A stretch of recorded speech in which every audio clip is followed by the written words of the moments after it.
Hello, in this video, I'll prove you wrong about three things on love, and I'll then provide some further explanation for those 3 points, and then we will discuss some questions at length.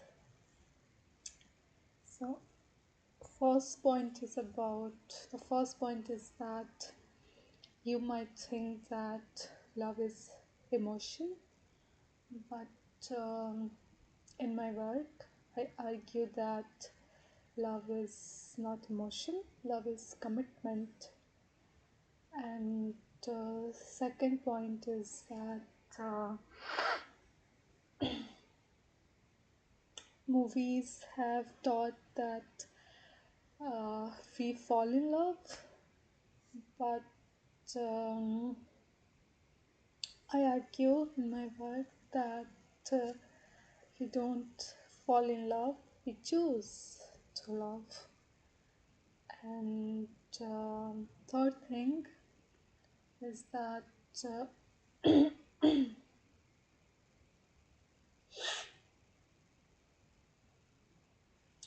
you might think, uh, well, this is a very good view on love. You just have to choose and commit and do nothing. But that's where you're wrong again. Love requires a lot, and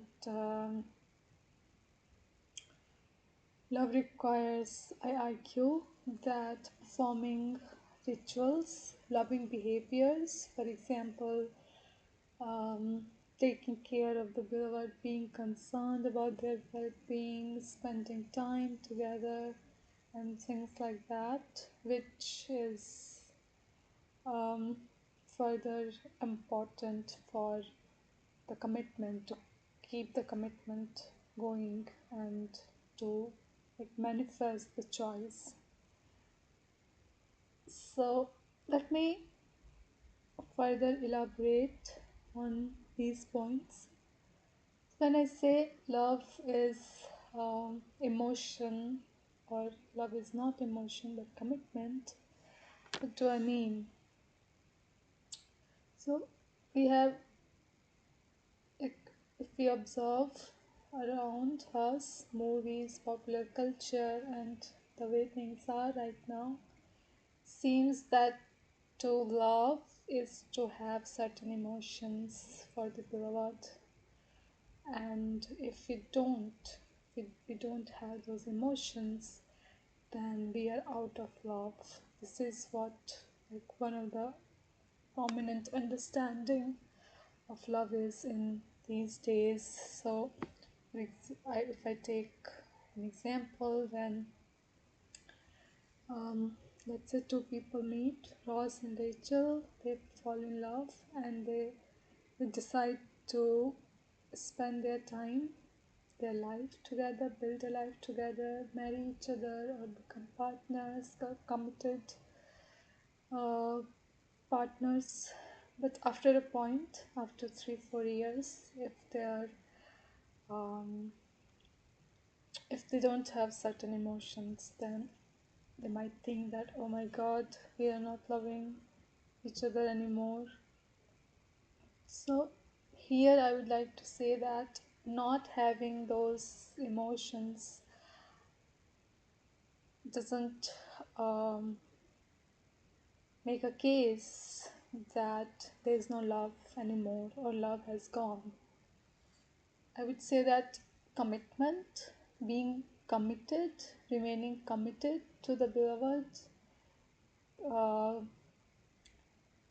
is more important, because the nature of emotions are weird. I mean, they are not in our control, and I mean, at least on some understanding of emotions, uh, especially like uh, transitory emotions, for example, passions and things like that. they they are not completely up to us when we feel them or not. So if one remains committed to the beloved, those emotions might come in certain circumstances. So there are two emotions, there are two types of emotions philosophers talk about. Um, One is like a current emotion, which, for example, we are feeling passion sort of things which have grip on us, and they are uh, disposition, dispositional emotions. So there are two understanding of emotions. So there are emotions which might come under some like circumstance, right circumstances. So if like beloved or lover remains committed to the beloved, those like emotions might reappear. So this is how, or that's why commitment is more important than emotions. These days, emotions are given central role for some reason, for historical, uh, cultural development. But I would argue that commitment is at the core of love. And second point is about falling in love versus choosing to love. So again, we might think that love basically is something which we fall into, fall in, but I would say that I would argue, or I argue in my work, that no, love is a choice. We make choice. Unless we choose, it doesn't convert into love. So if, for example, I think that I have fallen in love with having some phenomenology, that might be at max, I would like to argue that infatuation, attraction. But as far as or unless someone chooses to like make the relationship, convert the relationship into something more meaningful, then it doesn't convert into love. And that's why it's very important that falling in love, this metaphor, shouldn't be taken too seriously, or at least I argue that that's not how we should understand love. And third point was about performing rituals, loving behaviors. So it's not just love. I would argue that love is not just some internal state that I choose using my mind, rationality, and then I remain committed but do nothing. Then it's not love. It should be external as well, and it should be manifested in lovers' behavior. Um, it's very like falsifiable if someone doesn't take appropriate actions or in accordance with love, then we could say that very much that they are not in love, they just say that they are in love. So rituals, loving behaviors play a crucial role in love, I argue. And so let me illustrate it with an example. So let's imagine a couple.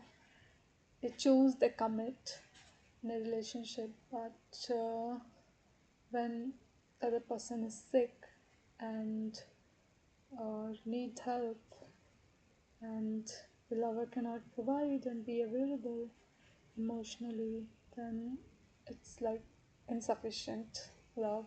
It's not, or they are not there for each other um, to spend good time, then it's something, there's something lacking in the relationship. It's not complete love.